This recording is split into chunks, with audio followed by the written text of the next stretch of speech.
All right, guys. So no surprise here that the Georgia Bulldogs were able to dominate Tennessee Volunteers 41-17. But I got to give Tennessee a lot of credit. I know Tennessee fans are not really pleased with your boy, especially I made a short talking about Tennessee fans.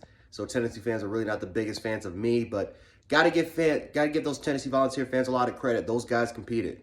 Tennessee competed a lot. I thought that earlier on in the game, Tennessee gave Georgia a fight.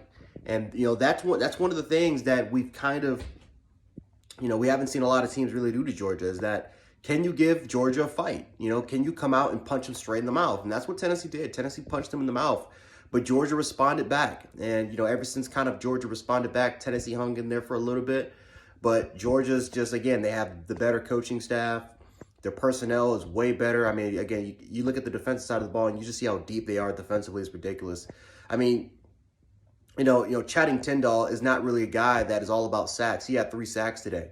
I mean, Channing Tyndall has been an absolute stud. And the funny part is he leads this team in tackles, but he's probably been the quiet name out of all the players that Georgia has. It's crazy today. But Georgia with an absolute dominant, display. Defensively, I was extremely impressed with the Georgia Bulldogs in the red zone. Tennessee did a great job driving the ball, especially getting inside of territory. 30, 25-yard line in the box in the red zone. Georgia just did not allow anything. They did not allow anything at all, but Tennessee did a really good job driving the football. And, again, if you're an Alabama fan watching this, such as myself, you got to be thinking to yourself, hey, you can move the ball against this team. I think the question is now is that what the hell can you do in the red zone? If you're a Bama fan, you're looking at everything. You're looking at, okay, can our offensive line do this? Our receivers, is our receiving core better than Tennessee? We all know our quarterback is better than Hooker, but what can we do to beat Georgia, especially in the red zone? So there's a lot of things if you're a Bama fan like myself, you're questioning, but for the most part, this was a great test for Georgia. This was a great test for Georgia because you're finally going against an offense that can spread you out. You're finally going against an offense that, for the most part, that ran a lot of RPOs, that's taking deep shots down the field. I mean, against Arkansas, Kentucky, Missouri, you didn't see a lot of those teams really do that to you. So it's good to see a team like Tennessee, which, by the way, had the number 1 ranked offense in the SEC. Tennessee had the number 1 ranked offense in the SEC conference. So it's very, very good to see a team that can challenge Georgia and see what Georgia can do. How will they respond? And we saw those safeties tested. We saw Keely Ringo. I've never seen Keely Ringo be tested the way he was, but Keely Ringo was tested a lot. Darion Kendrick was tested a lot. And the funny part is that Tillman had over 200 yards receiving. Now, of course, a lot of, I would say 50 or 60 of those yards were in garbage time, but still, Tillman had a lot of success against that Georgia secondary as a lone receiver. But for the most part, they got the receivers into open spaces and RPOs and those screen passes. They were able to take some shots down the football field. There were some missed opportunities that I definitely felt like their quarterback definitely missed because, again, there were some passes where he underthrew it. There were passes where damn near was too damn too high. But Tennessee had opportunities, and against a team like Georgia, you got to capitalize on it because if you don't, Georgia will kill you every single time. But I felt like from a physical standpoint, Tennessee is lacking depth. We all know this. They're just lacking depth. Georgia was able to just outrun the crap out of them, 274 yards.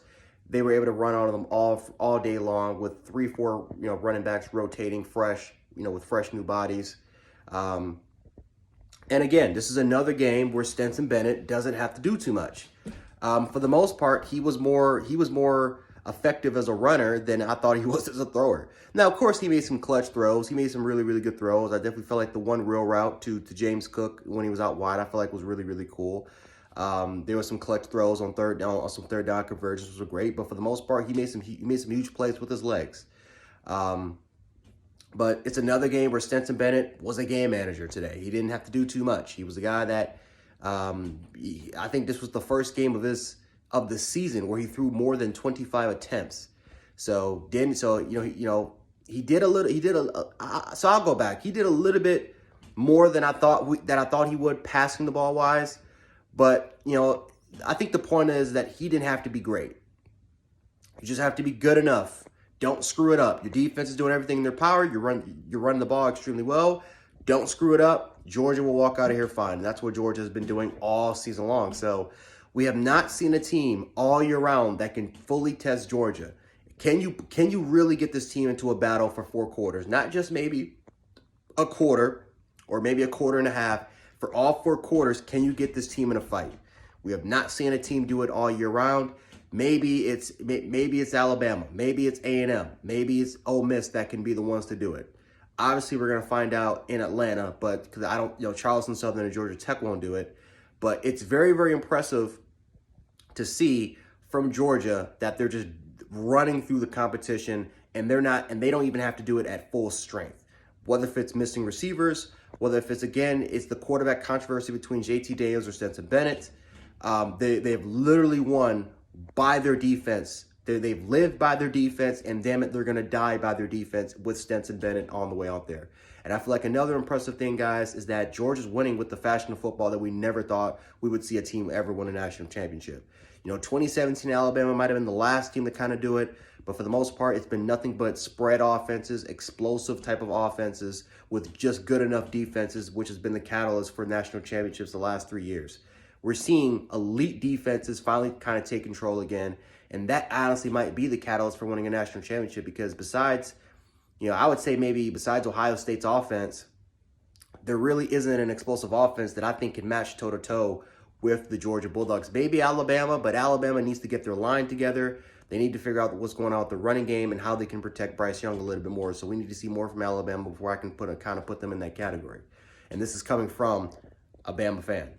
But anyway, guys, that's all I got for you guys for today. I'm, kind of done rambling on about this game. But Georgia fans, Tennessee fans, let me know how you guys feel about this game in the comment section. We can definitely kind of hash it out below. But anyway, guys, Gen Sports, aka Gen716. Great week for college football. More reactions coming on later tonight, so stay tuned for that. And I'm out. Peace.